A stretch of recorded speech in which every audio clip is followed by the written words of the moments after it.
Good morning, everyone. I'm Mahboubeh, and I'm a PhD student at Aarhus University, Denmark. I would like to thank the organizer for giving me this opportunity to talk today. I'll be presenting my work on screen-printed conductive biodegradable inks for application in transient electronics. Firstly, I would like to give a brief introduction on sustainable development, and then I'll delve into biodegradable materials and the hybrid system of electrically conductive materials. And then I'll review materials and methods I used in my study and go through the characterization of my material. And I'll summarize the key findings there. Well, let's start by motivation of my work. Firstly, I'm gonna talk about the growing issue of electronic waste, which has emerged as a significant problem in our modern life. And the Global E-Waste Monitor 2024 provides an overview of this problem. And you can see that in just 12 years, the annual global generation of e-waste has doubled. And also, despite of some progress in reusing and recycling, we can see that the global trend has declined. But also, recycling and reusing itself cannot be a sufficient solution to deal with this problem. So the promising solution lies in the realm of transient technology. Sustainable development aims to meet human needs while also protecting environment for future generation. Researchers in this area are focusing on biodegradable materials. These are the type that can be disappeared without leaving behind any residues after a steady period of function. For biodegradable electronics, we need special ingredients, insulators, conductors, and also semiconductors. For conductors, which can function as connectors and electrodes, they are exploring soluble metals. And soluble metals comprised of iron, zinc, magnesium, molybdenum, and tungsten. Among them, comparing to magnesium and zinc, molybdenum and tungsten are showing more gradual degradation rates. So it is a better use for choosing them. And also insulators are basically comprised of polymers. Polymers in this area have hydrophilic groups in their backbone, allowing them to dissolve in the water. Among them, PVA has attracted much attention because of its high transparency, chemical stability, and excellent film forming. And one of its main advantages is that when it is exposed to water, it can break down to carbon dioxide and water. Besides that, nanoparticles can be chemically and physically entangled with polymer chains. Electrically conductive hybrid system based on insulated polymer can be conductive according to the percolation threshold theory. This is the point that the conducting network can be formed and the electrical charges can be short-circuiting from one end of the material to the other end. So for our material to be conductive, the conducting phase should be higher than this percolation. And according to this theory, when you are decreasing the particle size, this specific surface area will increase and the percolation threshold declines. So it is reasonable to use nanoparticle size.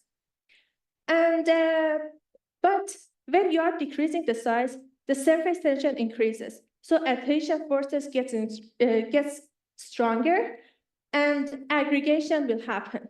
So surface modification can resolve this problem. That's why I use surface modification in my study. I embedded polymer with tungsten nanoparticles. And firstly, I modified the surface of tungsten with silicon-based coupling agent. And then with vigorous steering ultrasonication with the help of a planetary mixer, I added these nanoparticles into polymer solution, and I made the final suspension for further screen printing. Also, I use various techniques to see the effect of these nanoparticles on the structure, optical, and electrical properties of my polymer with FTIR SEM images, ultraviolet spectroscopy, XRD pattern, and also 4-point probe technique. In FTIR, we can see that the major functional peaks of PVA has suppressed with addition of these particles, and they are showing as a shoulder into the curve. And also, with comparing the treated one with the untreated one, the reduced intensity at around 2000 shows existence of alpha groups, and also we can realize metoxic groups at around 1000. XRD patterns shows us that the intensity and rise of peaks for polymer increased, and this can give us the information that the amorphous nature and crystallinity disorder is encouraged with addition of these nanoparticles. And with measuring the crystallized size and interatomic spacing, we can see that the crystallized size increased. The reason for this can be because of the electronegativity of these particles. They are inducing some bonds within the polymer, and also they are opening polymer chains, and so the crystallized size will be enhanced. Besides to that, we can see decrease in the interatomic spacing, and the reason for this phenomenon can be because of creating some covalent bonding with the oxygen of hydroxyl group in the PVA. Well, on the right side, on top, you can see the average size of nanoparticles are used, and in the bottom, the SEM image for the composite is shown. And we can see that these particles are connected to each other, and polymer chains are surrounded by these particles. So it means it shows us that these particles can create a conducting pathway through the composite. And on the left side, you can see two mechanisms for conducting into these type of composite. One of them is percolation, which is for connected particles, and the other is for tunneling for the unseparated, separated particles with a thin layer of polymer. And both of these mechanisms are coexisting into the composite.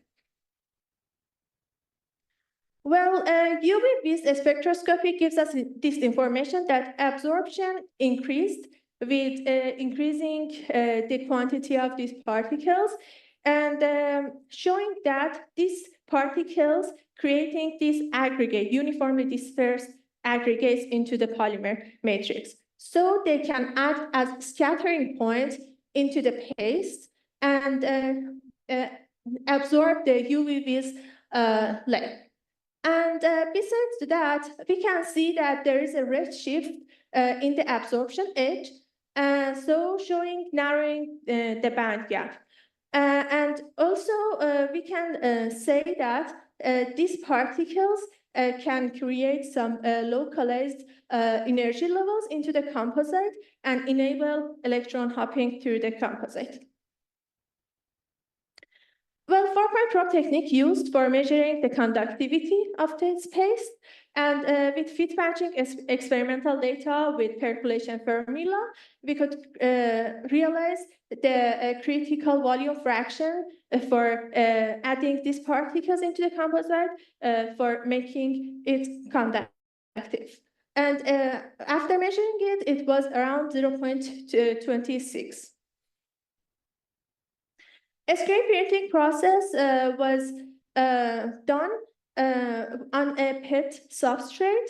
A carved PET substrate acts as a stencil, and after casting the solution with a blade, the conducting lines performed, and the thickness of these lines was around 1 millimeter.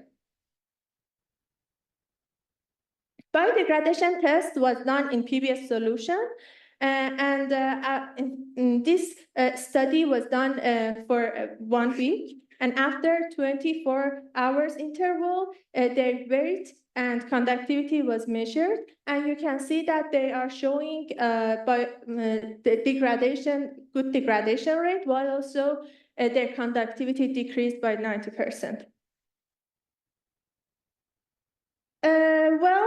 In this study, we can say that we developed green technology, and this paste that we prepared has competent conductivity comparing to other pastes available commercially. And also we can see that we achieve tunable conductivity that can be used as connectors in environmentally concise electronics. Thank you for your attention.